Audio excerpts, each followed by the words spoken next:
আজকে আমাদের বাবান হচ্ছে স্নান করছে। নার্সিংহোম থেকে যখন এসেছিলো তখন বাবা বলেছিল যে স্নান করাতে না, তো আমরা তখন স্নান করাইনি, টিস্যু দিয়ে আমরা ওকে গা হাত পা মুছিয়ে দিতাম। তো আজকে স্নান করানো হয়েছে, যেহেতু আমাদের একটা আতুর হয়, তো আতুর মানে ওষুধ উঠলো, তাই জন্য আজকে ওকে স্নান করানো হয়েছে। তো দেখো কত আরাম, মানে ও স্নান করতে কত আরাম পাচ্ছে।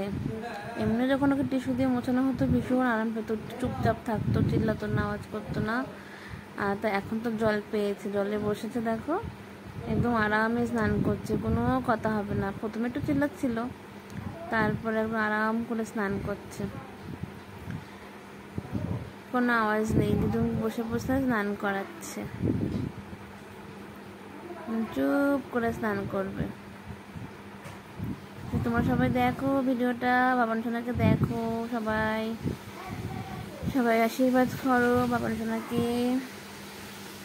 দেখো দেখো, চুপ খুব তাকিয়ে তাকিয়ে দেখছে, স্নান করছে, আবার সব তাকিয়ে দেখছে, একবার এদিক একবার এদিক, একবার ওদিক একবার এদিক করছে।